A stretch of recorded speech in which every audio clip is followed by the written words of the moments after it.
They demanded I hand over the pool keys. That was his opening line. Not a request, an order.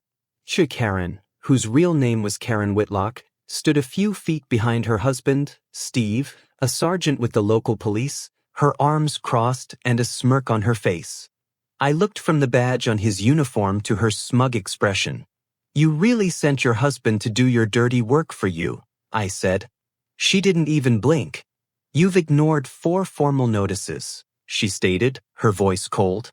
"That swimming pool is a community asset." Steve tightened his jaw. I kept my voice level. "It's on my private property," I told him. "Not according to the updated community maps." Karen snapped, stepping closer. "Stop being difficult. You either comply immediately or we will escalate this." I could feel the heat of their anger. One using his police badge, the other loving the power. But beneath my calm outside, I was smiling. They had just walked straight into my trap. So when he repeated, "The keys." Now, I took a single step forward and said, calm and steady, "You might want to check who you're actually threatening, officer." They didn't know it yet, but I'd been watching them for months. "By the way, where are you watching this from?" When the patrol car finally pulled away, I stood there, watching the reflection of its lights fade from the water's surface. My hands were steady. My heart wasn't racing. It's not every day your neighbor sends her police officer husband to take your property. The truth was, this was never just about a swimming pool. It never is with people like them. It's about control. My name's Alex. I moved back here last fall after my mom passed away. The house had been in our family since the 60s, built by my grandfather's own hands. I returned to fix up the place, to feel close to the memories, not to fight over it. The HOA, under Karen's rule, showed up 2 months later. And in charge was Karen Whitlock, the self-appointed boss of neighborhood standards. She talked like every word was a law. Always smiling, always watching. The first problem letter arrived 3 days after their welcome visit. Unauthorized water structure found. Pool needs immediate safety check. My grandfather's pool, the one she called a danger. I ignored it. Then came the money fines, then the official letters, then tonight's show with her husband. She thought she could scare me. She had no clue that threats are just another kind of paperwork to me. What she doesn't get yet is that this fight isn't happening on her terms anymore. It's about to happen on mine. I grew up on this land long before there were neighborhood rules. The pool wasn't built by some company. It was made by hand. Grandpa mixed cement in a wheelbarrow, placed each stone himself, and told me, "Never let anyone take what you've built with your own hands." I didn't really understand it then. Now it's the rule I live by. Every summer had its own sounds. The buzzing of bugs, the sound of his tools smoothing concrete, the soft splash of water. Grandpa didn't believe in doing things halfway. If you build something right, he'd say, you only build it once. He treated that pool as proof that hard work and freedom were the same thing. When he died, I promised myself I'd honor both. So when I moved back, I cleaned the leaves from the filter, fixed the pipes, sealed the small cracks. For several months, sitting by that water in the evening, it felt like he was still here with me. Then Karen showed up. It started with what seemed like a friendly visit. "Welcome to the community," she'd said, her voice too happy, her eyes always judging.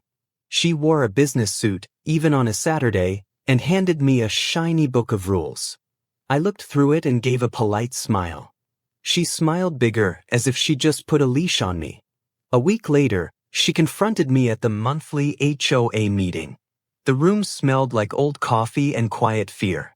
She said, loud enough for everyone to hear, "Mr. Alex, you have an unapproved water structure on your land." A few of her friends laughed. "It's a pool," I said simply. "Unapproved," she repeated, loving the word. "It's been here since before this group even existed." "Then it's definitely not following current safety rules," she interrupted. That's when I understood. Karen didn't care about safety or rules. She cared about power, and she wasn't working alone. Her husband, Sergeant Steve Whitlock, was never far away. You'd see his police car on random nights, parked just close enough to my driveway for the headlights to hit my gate. No ticket, no reason, just a quiet, waiting presence. The first night it happened, I stood on the porch and watched the minutes go past 11. The car didn't move. I didn't either. He wanted me to feel nervous. I wanted him to know I don't scare easy. After that, I started keeping records, dates, pictures, copies of every paper they sent. My grandfather taught me how to build things. My job taught me how to keep records. You learn fast that facts only matter when they're written down. The next weeks felt like a slow, sneaky attack. Every time I went outside, there was something new.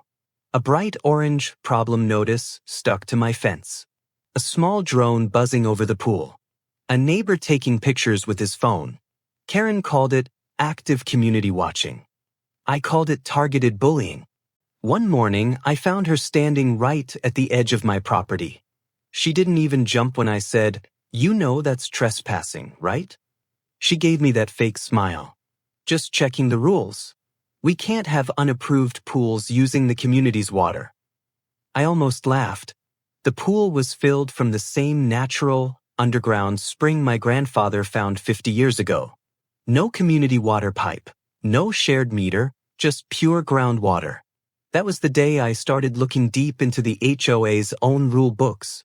Page after page of hard, legal words, but not a single sentence giving them any right over a private property's natural water source. Then I went further. I got the original county land maps. The spring was not even inside the HOA's legal line. A homeowners group can't take control over natural springs, but that clear legal fact didn't stop them from trying. The next weekend, she made it worse. A letter came marked Urgent Last Warning.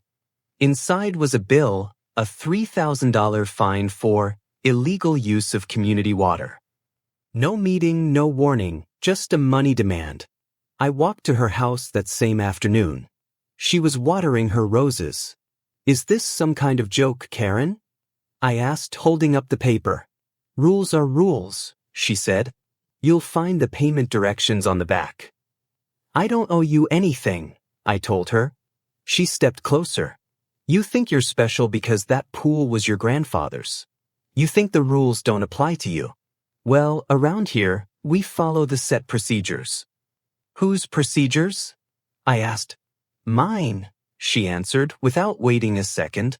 I remember the sound of her garden scissors snapping shut, sharp, final, like a warning. That evening, I sat by the pool, looking through my grandfather's old property records. The air had the familiar smell of clean water and wet stone. I could almost hear his voice saying, "Don't you ever let anyone take what you've built, son." For the first time, I really understood what he meant. It wasn't about the water or the concrete. It was about standing your ground when someone tries to change the truth. Karen thought she had won. She thought a money fine and a hidden threat would make me give in. But threats, to me, are just another kind of invitation. So I gathered every document, every photograph, every scary letter she'd ever sent. I put together a file the way my grandfather built that pool, one layer at a time, solid and permanent. Then I wrote her a reply, one sentence printed in big letters. "You wanted paperwork? You're about to get paperwork." I sealed it, put it in her personal HOA mailbox, and walked home under the moonlight. The difference was, this time I wasn't mad. I was focused because the next part would be about real law. It started small. One morning, I heard a faint buzzing above the water. A drone hovered like a metal bird, its camera pointed right at me. I gave it a wave. It didn't leave. The next day, there were two of them. A week later, one of Karen's HOA members was just happening to walk by with a big camera. Soon after that came the noise problems. Oh, of course, loud splashing after 9 p.m. Unapproved parties. All complete lies. Still, every complaint brought another strict letter. And every letter was delivered by Steve. He'd drive up in his police car, lights off, and push the envelope through my gate. Never a word, just that cold, steady look. Sometimes I'd hear Karen's golf cart nearby, waiting to see how I'd react. Her silence said it all. I own this neighborhood. I tried to talk to her once.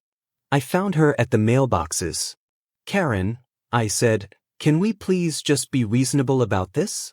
She looked up, her eyes empty. Talk to the board, she said, and walked away. That was the moment I knew this was a planned attack, made to wear me down until I'd give up.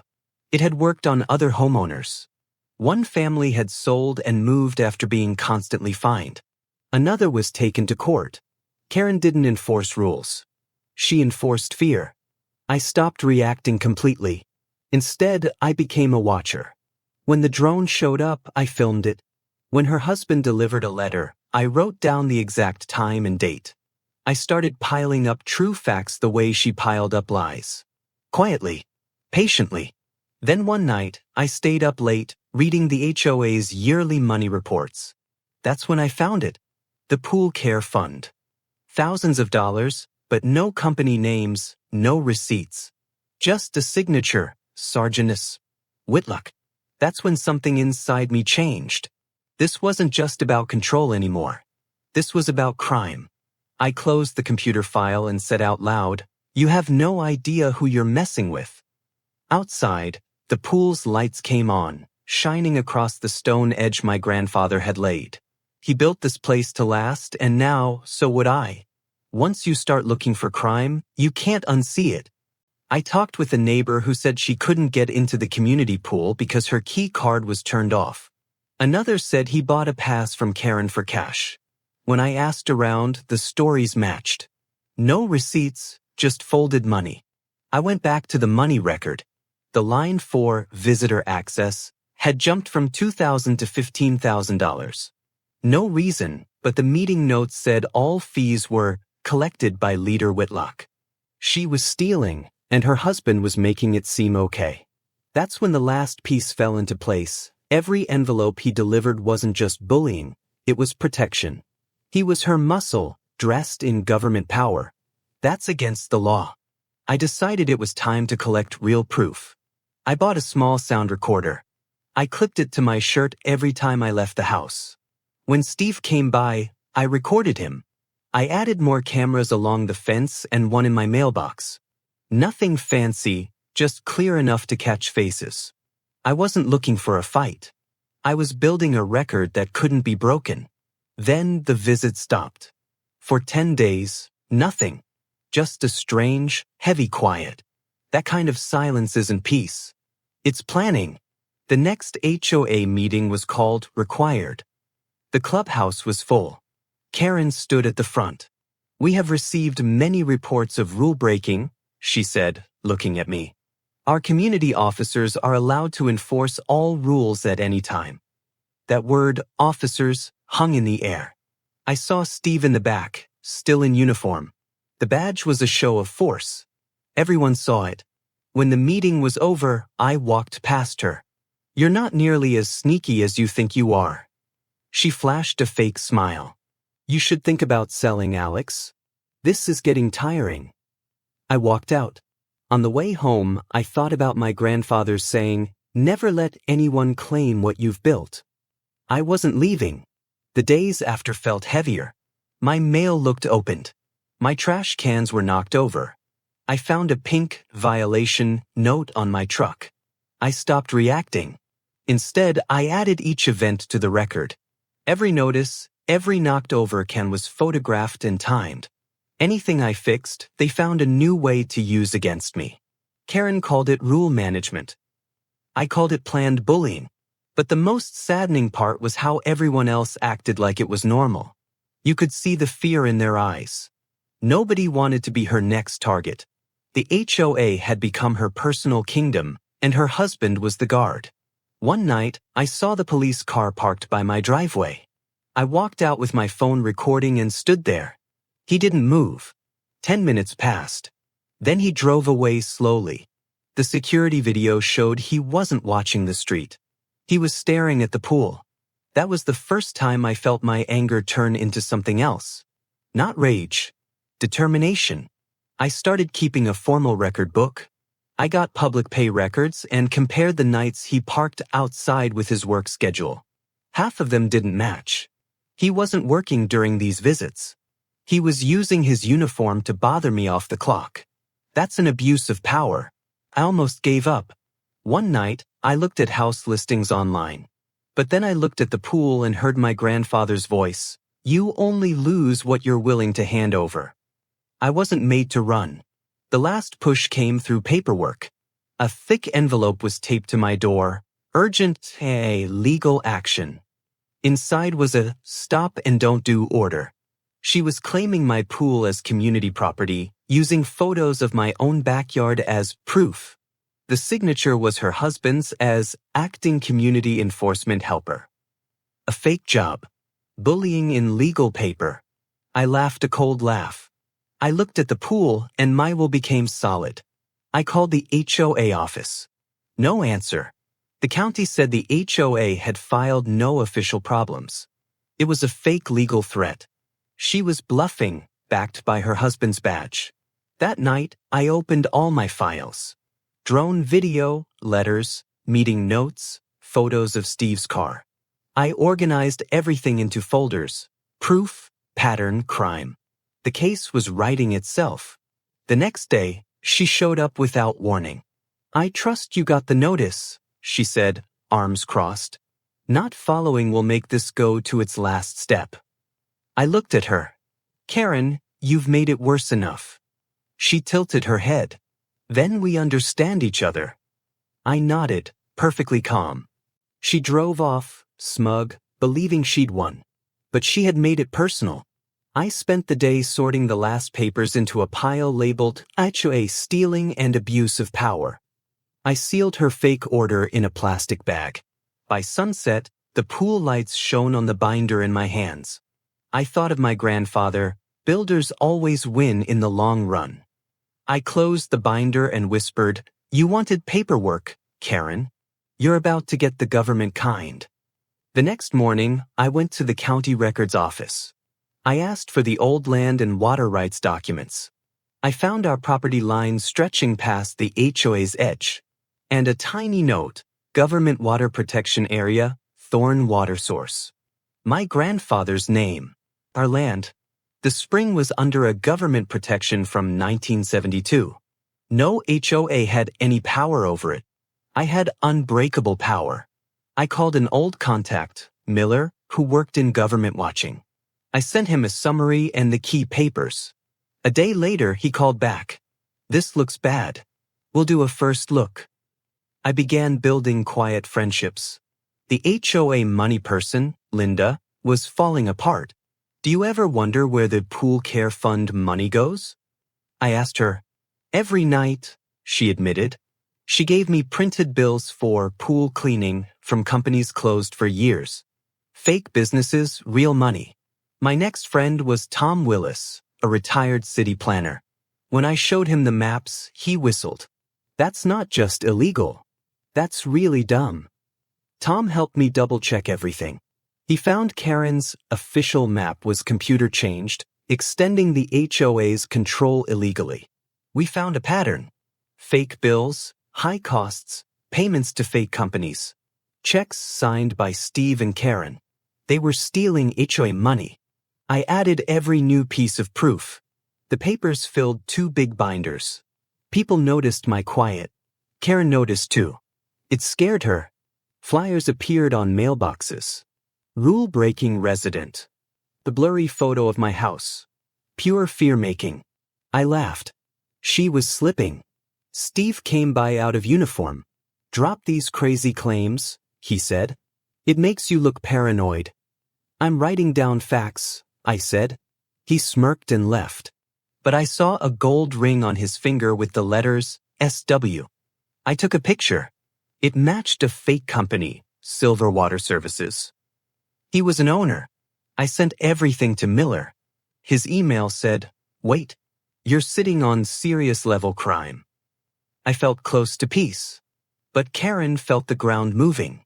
She started a new attack. A knock on my door, then a flyer, HOA rule breaker.